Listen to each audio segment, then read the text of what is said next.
Siyempre, ano-ano-orin namin yung The Loved One, di ba? Yes, thank you. I'm so excited. Okay, first question. Kasi tinatanong niyo sa trailer parang, who's the lover, who's the loved one? Ang gusto ko malaman sa inyong anim, are you the lover or are you more of the loved one? Walang gusto sumagot. Wala gusto sumagot. Okay, sige, let's start with Max. Max, ikaw muna. Gwen naman, ano ka, Max? Hirap naman sagutin kasi single ako eh.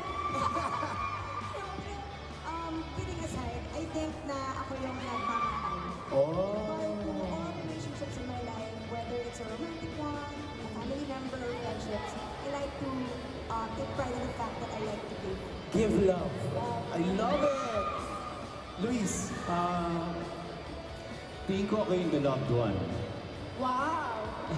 Hindi kasi, sinabi ko nga nung tinanong ako, yung wife ko, sa dami ng mga, I'm older than her by 14 years eh. Whoa. Sa dami ng mga pinagdaanan ko mga kagaguhan sa buhay, she made me a better person than who I was before. Oh, I love that. Grabe na, ang lalim ka agad. Di ba? Ian, ikaw naman. I think definitely I like giving love, so I'm the lover. Wow, the lover. Lover boy. Yeah. Ikaw ang nagbibigay din. Yes, I Like think Max. it's a very brave thing to love people. O yan, ganda nun ah. It's a very brave thing to love people. Direk, ikaw, I'm curious. Gagayahin ko yung sabi ng manager ko, loveless. So I'm open to be the lover and the loved one. Iba din sumagot tong director ninyo, ha? Okay, Jericho, ikaw, are you the lover or are you more of the loved one? Lover. Lover boy. Lover. But on certain days, also the loved one. Pero recently, tinuturuan ko yung sarili ko to receive love. Yeah, I've been so used to, giving and giving and giving. Pero may difficulty minsan receiving. So this time around, I'm learning to be the loved one. Ganda. Miss Curtis? I'm gonna say siguro a little bit of both because one, it takes a lot to love a crazy Aquarius like myself. So if you end up loving someone like me, I mean, it knows that you really love me, so the loved one. But when that happens, I give so much love. Hence, I become the lover. Galing! Ganda. Parang Miss Universe sumagot, ha? Iba din, ha? Okay. Ito na, para lang malaman ng ating friends on the press, I'm so curious. Months back, I spoke to Jericho. I interviewed him. And nadulas siya, nabanggit niya na he's doing a project with you. Gusto naming malaman, how did it start? Itong project ninyo. Sinong nag-invite? Sinong nag-initiate? Direct, anong nauna? Kwento o cast? Go ahead. Nauna yung kwento kasi 2018 ko pa siya sinula. So, pre-pandemic concept and then marami siyang pinuntahan. Producers, actors, and then the pandemic happened and everything stopped until kinuha ng cornerstone and then naghanap kami, saka ulit naghanap. And then I asked Echo, may kwento yon na nasa inbox niya lang to for some time. No way! Tapos, when Echo was in na sa kwento, siya na lang magkikwento nung paano Okay. kami nagkita. So hanggang doon tayo. Hanggang doon yun. Nasa inbox ni Jericho ang script. Ang script, Tapos si Ann naman kasi, lagi kaming nagko-communicate. So, if I have something crazy, I know Ann will get me. So, she read the script and she gets the whole concept. Okay. Alright, Catriona Gray is here. Joining us. Tinawag ko na para dire-diretso na tayo.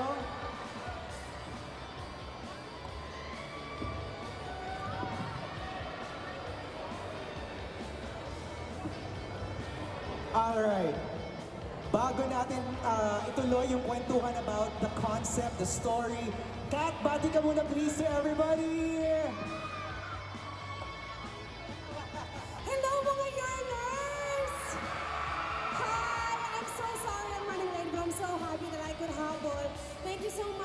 pagpunta nyo. And I'm so excited, of course, to be a part of this incredible project, The Loved One. Kumusta kayong lahat? We're good! Okay, humabol ka na kasi tumatagay na kami dito. Are you the more of the lover or are you more of the loved one? Dito naman sa kwento no, The Loved One. No, in real life. In real life! Ay, okay. Sabi sa'yo, tagay agad dito eh. Habol ka, Kat. Agad-agad. Siguro ako yung the lover. I'm a very loving person. I really am very affectionate. Okay. Wait, naka-color-coded kayo. Ano ibig sabihin ito? Parang blue dito, maroon dito. May ibig sabihin ba yan? Ah! My dance prod. Charot. Okay. So, nabitin tayo sa kwento ni Direk Irene. Nagsimula yun na kay Jericho na yung script, nasa inbox niya, and then lagi naman kayo nag-uusap ni Anne when something crazy comes up. Jericho, we go to you. Nakita mo ba agad sa inbox mo yung script? Oo. Okay. Nakita ko kagad. Nakita ko, tapos sabi ko ayoko ng ano. Ayoko muna mag-love story. Oh! Ano? What year was this? 24, 25? Mga ganon. But, Early 2024 daw. okay, yeah. And then nag-date kami ni Direk Irene. Kami muna yung nag-date. And then we got to know each other. And then, I don't know. And I said, let me read the script. And then after reading the script, wala na. I couldn't resist it. Yeah, and then I said, let's look for the right person. So I offered myself to be the hunter. Pero in-offer ko siya, yung story, in-offer ko siya kay Piolo. In-offer ko kay Gerald Anderson. I was declined many times. Okay. And then Sayang, parang heated rivalry mo I know. no? That's the only time I realized it had to be a female. Okay. I love heated rivalry. I know, we all love it. Okay, we toss now to Anne. Paano ka nahanap? Paano ka napa-oo to do this? You know, working with Direk Irene, you know nga, we get each other's craziness. Okay. And it was like one random night, I messaged her and I told her like, you know, I'm looking for something a little bit more mature when it comes to, you know, telling a story about where love can lead you. And then that's when she said, you know what, I have a script, ready na siya, may catch lang siya. Sabi ko, ano yung catch? Sabi niya, may leading man na. Sabi ko, sino yung leading man? Sino? Sabi niya, si Jericho. And you know, working with Jericho has always been so easy. And, you know, so we reconnected. Pwede lang. So, we reconnected again. And then a year after we started filming. So, Wow. a year, no? A year after. Ayan, nag-meeting muna kami. And then, since schedule-wise, parang hindi pa yun yung timing. But we had a great night na parang getting to know na ulit, tapos with the kwento. After that, sabi ko, I have the patience of a chair. I texted them. And I will wait for you guys to finish whatever it is that you're doing. Tapos, a year after yon, shoot kami, 2025. It's always God's good time naman eh. Diba? May right time for everything. Para si Catriona, paano siya napapili to join and jump in the boat? It's her debut! I know! It's the first time na nag-yes ako sa pelikula. Actress era siya ngayon.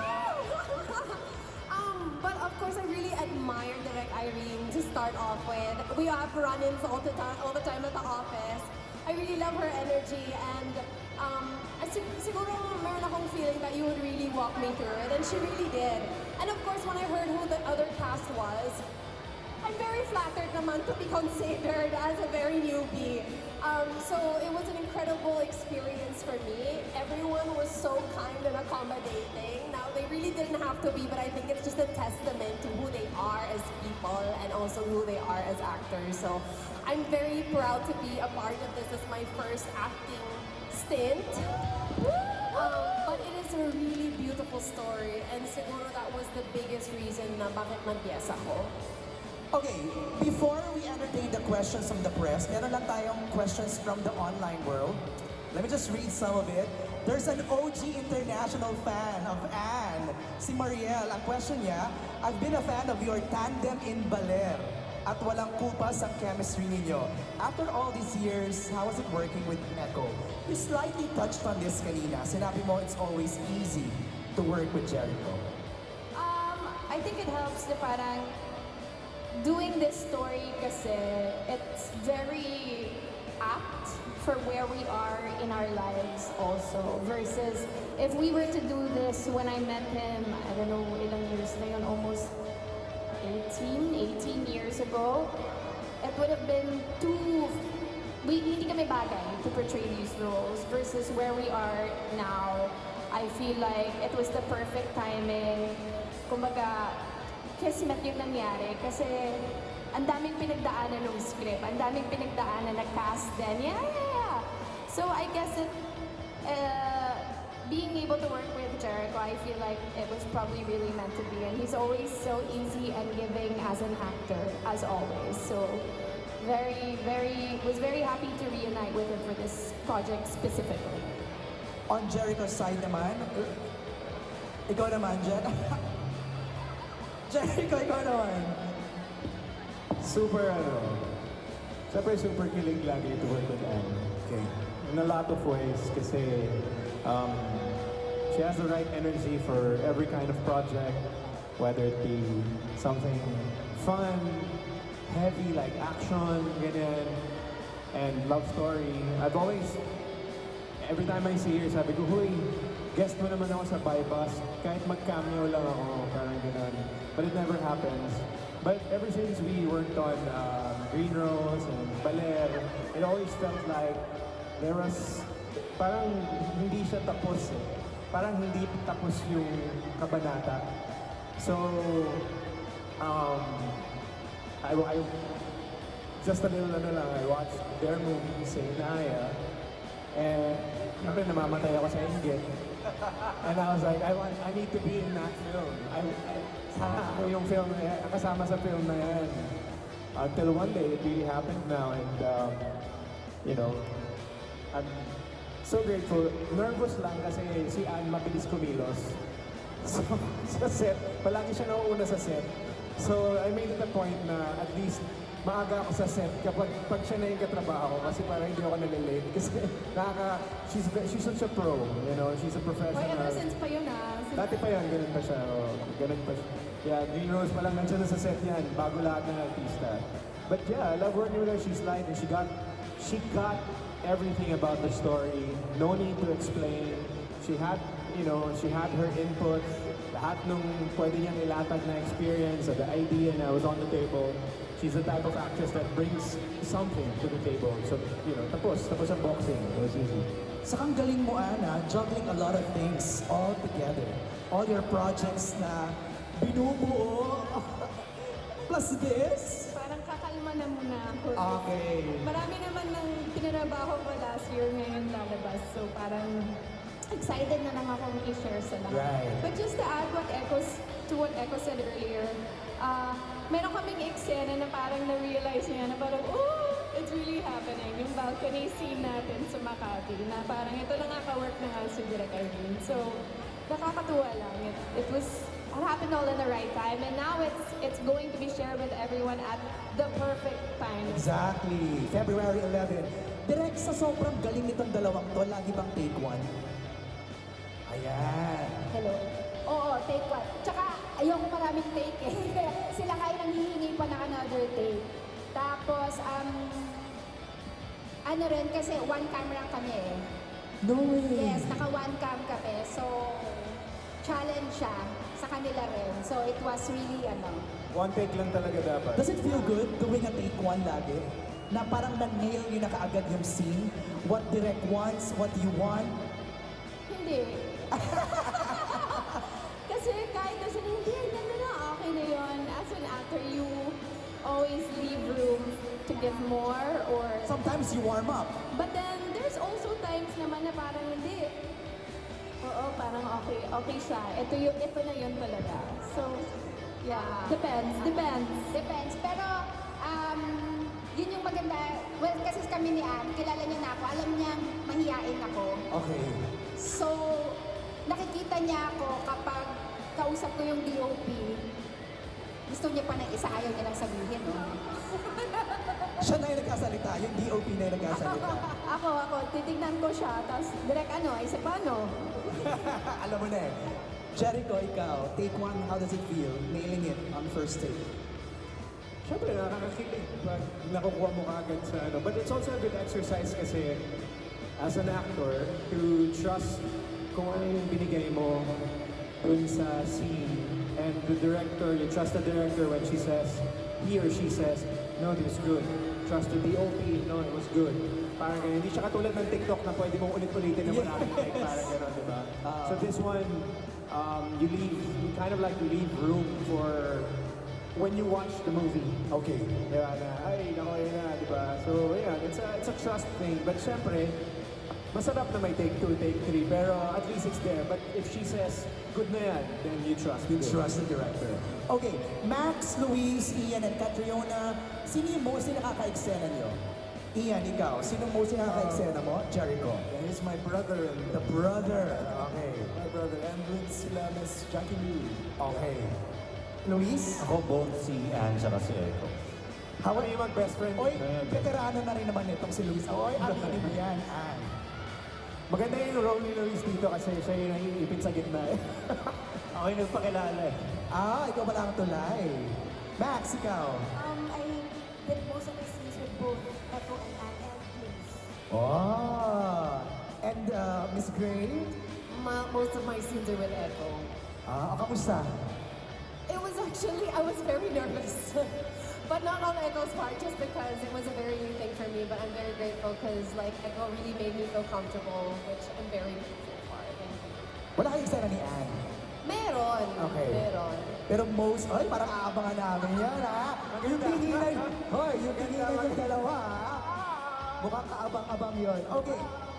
First question is from, I can't read it. Maganda ba movie? To Echo and Anne, since ay di ba, maganda ba movie? Maganda. Maganda daw. Since multo ang soundtrack ng movie nyo, may pagkakataon ba na kinailangan yung harapin ang mga multo nyo sa pag-ibig? Grabe naman yung unang tanong. Yung unang tanong, maganda ba yung movie? Maganda tong movie na to kasi nag-i-English kami dito eh. Ay nako, English. Anne. Oo, medyo taglish siya dito, medyo may English, kaya kung ayaw nyo, ay di huwag kayo manood. Alam nyo, honestly, that wasn't meant to blow up how it did. Parang, kunwari si Vice yung kausap ko at sinabi niya, ano ba yung movie nyo? Puro English. Ganon din ko naman siya sasagot. Di mo ka manood. Ganon lang yun. It wasn't meant to be like a Super pataray. pataray. Parang ganon lang. Hindi, huwag ka manood. Oh. Ganon lang yun. Inin nyo na ha, sinabi na niya. Hindi, ako talaga, huwag ka manood. De, joke lang, binayaran mo yung tao na yun eh.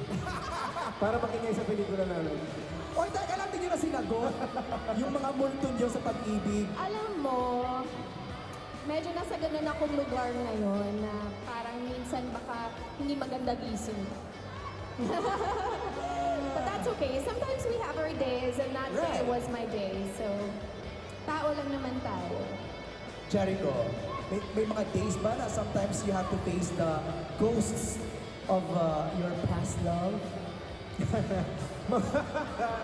Ouch! Wala ka magagawa, Jericho. Yan ang pelikula nyo eh. Pelikula nyo yan eh. Parang minumulto ka pa. Correct. Madami-dami. Marami. Madami-daming beses ako na nag-iisip na hindi, kino-compare ko lang kung paano ako dati. Kung paano ko siya gagawin ngayon. Ganun lang. And then, of course, kailangan mo i-accept yung sarili mo nung nakaraan. And you know na iba ka na ngayon. Parang gano'n. I mean, I don't hate myself or anything. In-embrace ko lang yung multo na yun. Galing. Malamig. Malamig. O ito, pa-direct daw from Goldwyn Reviews. Ako, Goldwyn ha. Bigyan mo 5 stars ha. Naabangan Di ko. pa kita nakikita. Naabangan namin si Gold. Ba't ka na nanakot? Taga-direct talaga to. Oh. Joke lang, Goldwyn. Huwag mo ako. Sa dami ng love stories na ipinalabas na... I'm sorry, let me rephrase that. Sa dami ng love stories na ipinalabas na, Bakit ito? Anong pinagkaiba nito at bakit kailangan siyang panoorin sa sinihan? Sa sinihan kasi bawal pumikit, bawal mag-cellphone. Dahil yung pelikula ay deconstruction ng pag-ibig. So paghimay sa isang relasyon na 10 taon.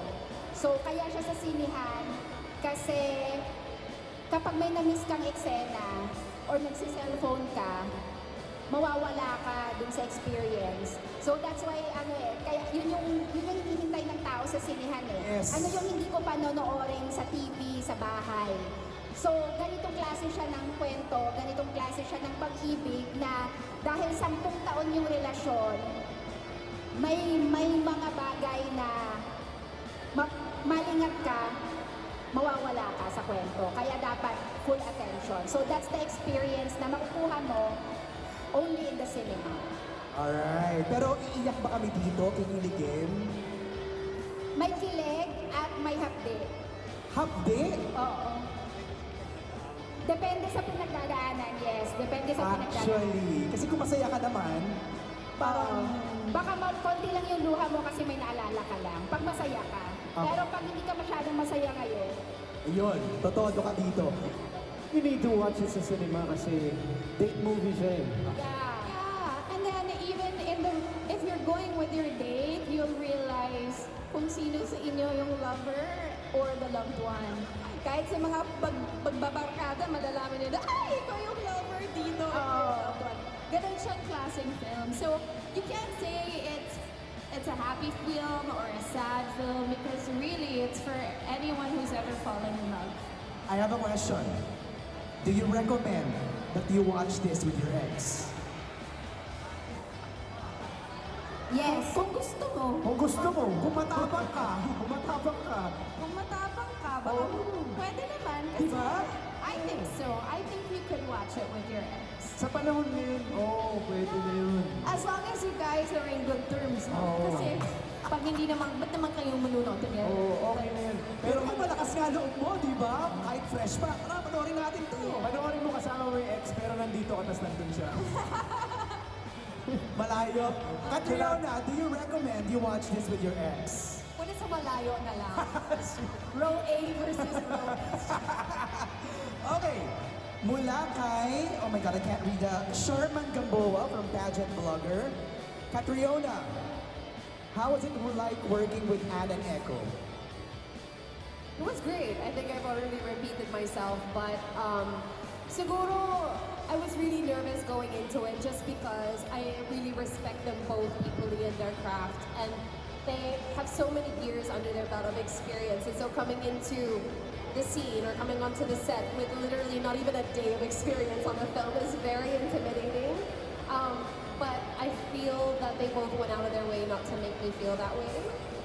And so it was just such an enjoyable experience. I was really observing how everything goes. I was so amazed kasi nagbabanter lang silang dalawa sa scene, and then biglang kapag ready na ang camera, agad. And I was like, whoa, I'm cool. Si Catriona, kung sumagot, akala mo nasa pageant tayo na tayo nakatutok sa kanya, no? Girl, press con lang to, ha? But you have to watch her sa screen because she's a natural. Yeah. Kamusta direct? Kamusta siya sa screen, si Catriona? Ano siya, natural, very instinctive. Very instinctive yung ano siya. And I'm so happy na pinaunlakan niya because she's been parang hesitating kasi nga paano ba umarte, ganyan. Yung first encounter sa niya. So direct, I only know how to be excited and be happy. Kasi yun yung mga madalas niya, di ba, as a host, ganyan. So, nag-undergo pa siya ng Meister kay Angelique. Whoa, bayani. Oo, so Wow. siya. So she's really serious and I'm so happy na. Sabi ko, go mo na to, te. Sundan mo na agad, di ba? Okay, to our friends pala, sometimes I don't read the question kasi natanong na kanina. So I just have to repeat it. From Vina Vivar to Anne and Echo, ano-ano ang mga changes ng working relationship nyo from then to now? What has changed? Hindi na late. What has changed? So working, mabilis na? Hindi, parang for this, itong setting kasi na to, love story siya eh. So we have But more comfy na.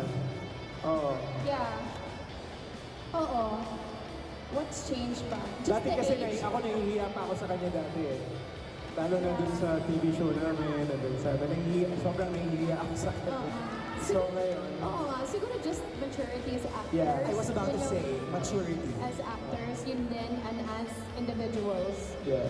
Maybe that's what's changed. But, you know, in terms of acting, you know, we've had pretty amazing projects together. So, working on this, you know, it was just so fluid and easy. Like, it was so easy to jump into the character on a daily basis, like when we had to do it. So, yeah, no, parang wala masyado, no? Yun lang. Saka feeling ko mas... Go ahead. Mas masarap, mas exciting na yung working relationship namin. Mas gel na kami, madali na, mabilis, ano. Saka feeling ko ang dami niyo ng baon kasi ang dami niyo ng experiences. Yun, siguro marami na kaming bawat. So may mga ina-analyze nyo na yung scene. Direct, bakit ganito? I shouldn't be doing this. Parang may mga ganun na kayo.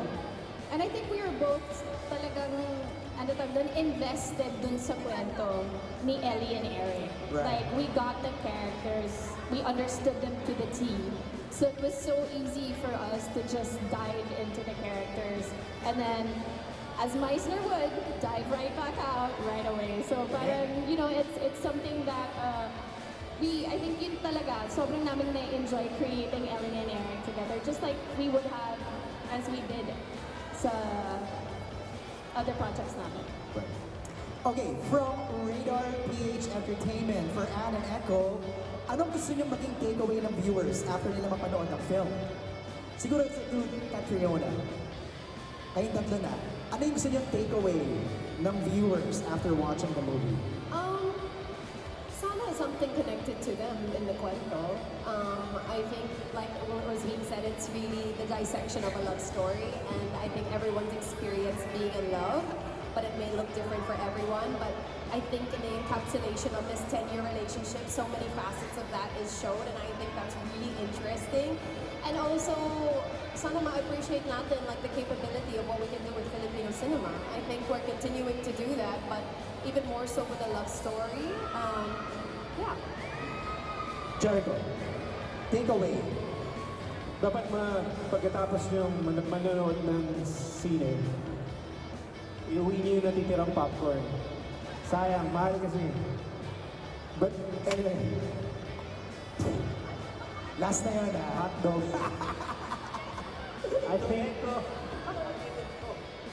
I think that was very corny. Kasi Kasi popcorn. popcorn. Kailangan yung malaman at matandaan na ang pag-ibig ay nag-iibang anyo. Kailangan yung matandaan na ang pag-ibig hindi isang hugis lang. Para sa akin, hindi siya isang uri lang ng pag-ibig. Pwede siyang minto, pero mag-iiba siya ng form. Pwede siyang magtuloy-tuloy, pero mag-iiba siya ng form. Medyo malalim, kaya panoorin niyo yung pelikula. But yun yung takeaway ko, that love wins pa rin. Whatever shape or form, it's still love. Diba? And your takeaway, anong takeaway yung gusto mo? I feel like if ever it would be to never miss a beat. Never miss a beat when it comes to the person you care about, because it could be that millisecond of a reaction, a nuance, a sigh. That beat is what actually mattered. So, and that could be with anyone in general. It doesn't have to be with your loved one. It could be with friends, family. That beat matters. So, never miss a beat when it comes to love. Wow! Yan ang gusto kong mapansin sa movie. Kasi nakaka-intrigue yung trailer nyo ha, napanood ko siya. At parang nung una, you were so in love. Tapos,